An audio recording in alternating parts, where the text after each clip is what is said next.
Everyone, Dr. Philip-Neri here, performance psychologist. So today what I'm going to talk about is what if you're the one who doesn't fit in? And I want to give a twofold perspective, right? One, if you're the individual in a professional setting where you don't feel like you fit in. And the second perspective is what if you're a leader and you know somebody doesn't fit in? What is your responsibility? What are you supposed to do? So this is in a professional sense, not in a personal sense of whether you fit into, a friendship clique. This is all professional. So let's just talk about you entering a professional space, whether it's a networking event or a charity event or a team meeting, and you're the one that feels like you don't belong.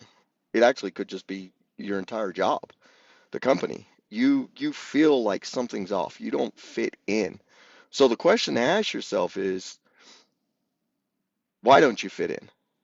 Right? Why don't you fit in? Because you see the warning signs, right? Whether nobody talks to you, people awkwardly say hello just because they have to out of professional BS courtesy. You just know you're kind of the elephant in the room or you're the outsider. So the question is, why don't you fit in though? Is it because you're a pain in the ass? Right? Like you're non-compliant, you create a lot of problems, you're toxic, you bring a lot of drama to work? Or is it because you're somebody who wants to elevate standards and your leader or the company doesn't want to elevate the standards because for whatever reason they've done whatever they do the way they do it, right? For years and years and years. So they're not willing to change. So when you ask yourself that, I want you to ask yourself two words: belonging or alignment, right? Because they're different. Belonging is emotional, right? Do you feel like you belong? Because let's face it, can you belong to toxic cultures? Sure you can. Sure you can. But are you aligned with the structure of the culture that you want to excel in? There's a difference there, right? Because you don't necessarily have to belong to be aligned. Because being aligned and creating structure means raising standards. So sometimes you don't belong because you're the person in the room that always asks questions, or you challenge the status quo, right? You'll challenge the leader professionally. I'm not talking about being unprofessional, but you're challenging the thought process, how someone's leading. Why are we creating another form? Why are we doing a band-aid solution? So now what happens is you're just kind of labeled as a pain in the butt because you just can't be a collaborator. You can't be a team player. But you can, but you realize you want a higher standard, right? You want a higher standard. So sometimes you have to look at that and say, I'm just not in the right environment. I'm not in the right structure because they don't want to be elite. They don't want to be world class. They just want to be laissez-faire, or they want to create a culture of fear and intimidation. And you know what? I don't line up with that BS. Like that's a waste of my goddamn time. Well, then you probably should look for somewhere else to go. But now, if you're the one that doesn't fit in because people treat you like crap or they're clicky, depending on the size of your company, obviously you got resources, right? But then you have to ask yourself, well, why would I want to belong to a culture that treats me this way, right? Why? Why put yourself through that goddamn torture? Go find a culture where you're better serving fit. Now, self-awareness is a big part of belonging and alignment.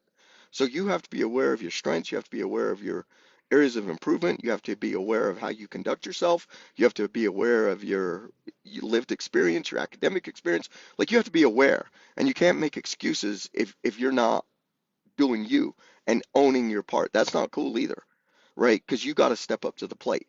Now, let's flip the script. If you're a leader and you know somebody doesn't fit, it's your responsibility as a leader. I don't care if you're middle manager, CEO, I don't care what your role is. It's your responsibility to understand that someone doesn't fit. And why are they not fitting, right? Is it personal? Or is it because they are challenging the status quo and your standards don't meet their standards? And maybe they're offering you a way to improve, but you don't like that because you're a leader. And there's a lot of leaders and a lot of ego, right? Where don't challenge me, this is my company. Well, that's garbage, man, because maybe this individual knows how to do something better, more efficient, save you money, whatever the case may be, whatever the case may be. So if you're a leader and you know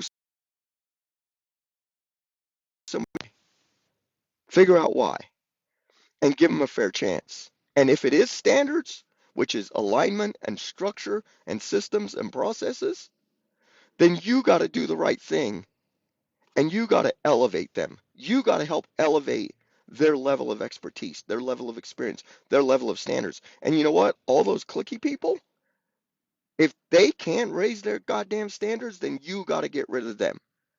That's your responsibility as a leader. So when I consult, right, because I'm a performance psychologist, so when I consult and I help top level leaders protect top and bottom line revenue by making sure their talent, leadership, and culture is aligned so they can perform under pressure, it is about increasing standards. It's not about the status quo. It's not about like just like being laissez-faire. Like I have zero interest in working in those environments. Only want to work in environments where you want to raise the standards. And you do want to have cohesive system and you do want to have a good culture. Well, that takes work and it takes work from everybody that's involved, right? So I've been in rooms where I don't fit, and that's what this video was, right? I'm sure you have too. And you have to figure out why you don't fit. And if it's some superficial nonsense, you just got to throw it in the trash can versus letting it beat you up, right? Because I get it. I get it. I get it. When you don't fit in and you don't feel like you're being treated fairly, and you're trying to improve standards or you're bringing a lot of experience, I get it. It hurts and it hurts deep, right?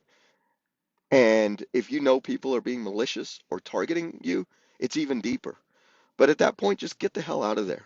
Like seriously, get the hell out of there. There's plenty of opportunity. We live in the greatest country in the world and there's opportunity all around. So don't get stuck, right? Just don't get stuck. Learn how to pivot. So I'm Dr. Al Philip-Neri, performance psychologist. If I can help you out, message me. Hope everybody has a great and blessed Sunday.